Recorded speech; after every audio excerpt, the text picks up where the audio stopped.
Mesdames, Messieurs, nous allons faire un petit voyage dans le temps. Nous sommes entre 1939 et 1945. Toute l'Europe centrale est en guerre. Toute? Non, car un petit pays, peuplé d'impassibles Helvètes, continue de vivre comme si de rien n'était. Voilà, à peu de choses près, le doux cliché que vous devez avoir de la Suisse durant la Seconde Guerre mondiale. Mais je vais briser vos rêves de quiétude, puisque la Suisse, en 1940, tient plus de Papa Schulz que de Heidi. Car, voyez-vous, le petit pays a détenu plus de 100 000 internés militaires durant tout le conflit mondial. Alors, qu'est-ce qu'un interné militaire? Et non, il ne s'agit pas d'un patient d'hôpital psychiatrique se prenant pour John Rambo.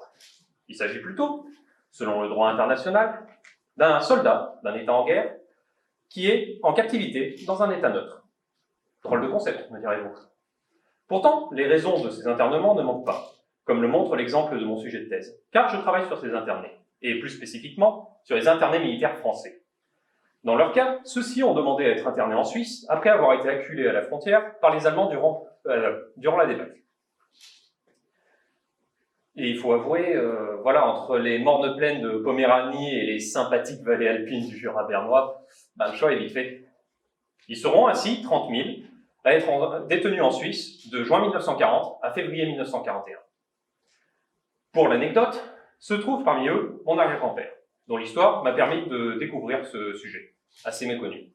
Car comme vous vous en doutez, c'est pas le sujet le plus développé. En tout, 3 livres ont été écrits dessus, dont 2 avant 1955 et 1 en allemand. Ça fait pas grand-chose. L'objectif de ma thèse est donc d'amener un récit récent à ce sujet méconnu vers lequel j'ai des attaches personnelles, et également d'analyser tout ce qu'il y a autour. Quels sont les enjeux? Comment les Suisses ont-ils fait pour gérer un aussi gros contingent? Les questions ne manquent pas. Et pour y répondre, tel le croisement entre Indiana Jones et un rat de bibliothèque, je vais fouiller dans les recoins les plus sombres et terriblement dangereux des archives de Suisse, de France et d'Allemagne.